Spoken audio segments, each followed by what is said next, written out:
Usually at DevOps Enterprise, we open up with 3 experience reports. But this year, we're going to bring you an expert talk because the next speaker validates so many of the decisions that you've heard of today and you'll hear throughout the next 3 days. One of the most impactful learning moments for me was taking a workshop at MIT in 2014, which tremendously influenced my thinking. I went to this class because it was taught by Dr. Steven Spear, who I already mentioned in my opening remarks. He is famous for many things, but he's probably most famous for writing one of the most downloaded Harvard Business Review papers of all time. In 1999, it was published as Decoding the DNA of the Toyota Production System. This was based in part on his doctoral dissertation that he did at the Harvard Business School.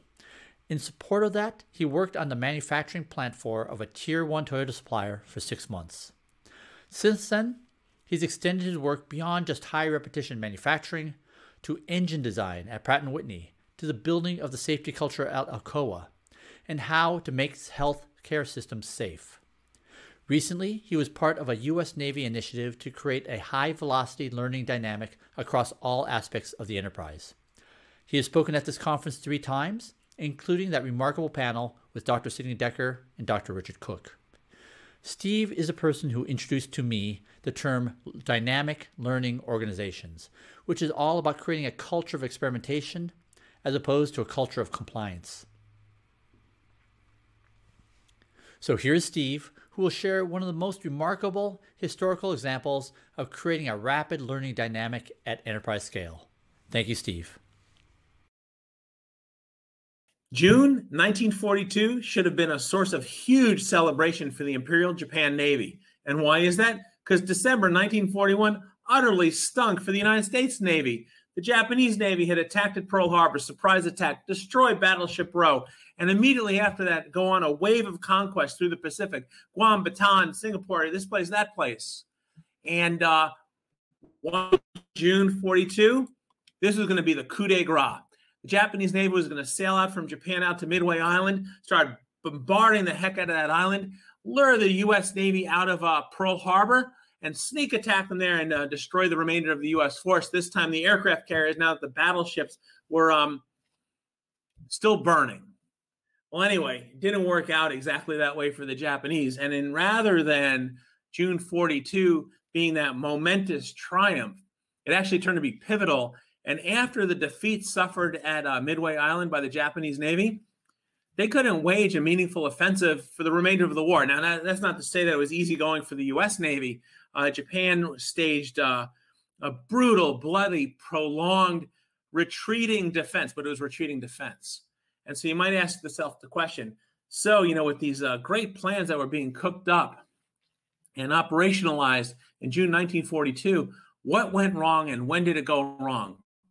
Now, let's think about it. What's the Hollywood answer? Well, the Hollywood answer was in a movie recently, so we know what the Hollywood answer was.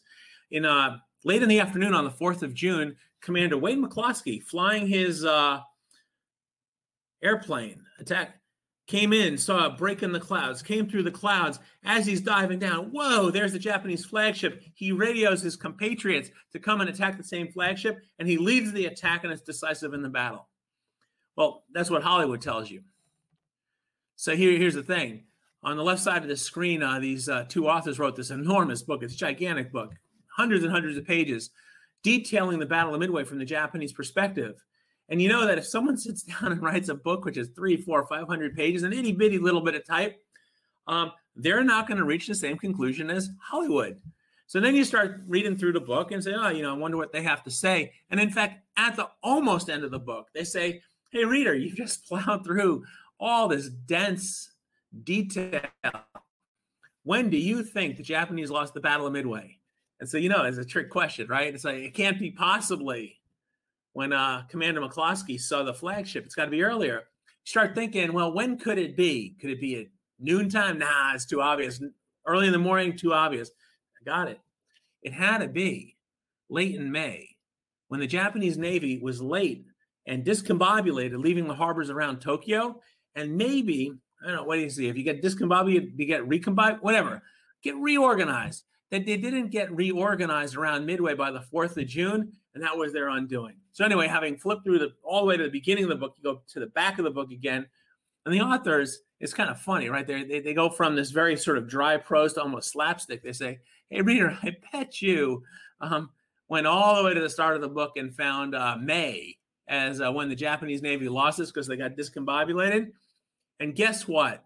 The Japanese Navy lost the Battle of Midway no later than 1929. And you're like, what the? Because 1929 is not even in the book. But here's the thing. If I, my reaction to that book was 1929. What the? All right, let me offer another offer. Is that the Japanese Navy may have lost by 1929, but the U.S. Navy won by 1895. Now, you're probably going, oh, what the? So anyway, let me explain that. In the late 1800s, the United States Navy was faced with huge change, both strategic and technological. And as I start talking through this case, start thinking about all the strategic and technological changes we have in 2020. So you got your Internet of Things, you got your Industry 4.0, you got your G5, you got your AI, you got machine learning, got data mining, and all of that lumped together. I mean, how often do you see an article where the headline is basically, throw your past away, your history hasn't been written. You're going to have to completely rethink not only what you do and how you do it. Well, anyway, that was a real problem for the U.S. Navy in about 1895, and I'll tell you why. Up through the mid-1800s, the United States had a very continental focus. You started off with 13 diminutive weak colonies on the Atlantic coast, but you got the Louisiana Purchase, you got westward expansion, you got Lewis and Clark finding that other people knew it was there. They found it for themselves, the Pacific Ocean, on and on. But by 1900, just to scale this, by 1900, of the 50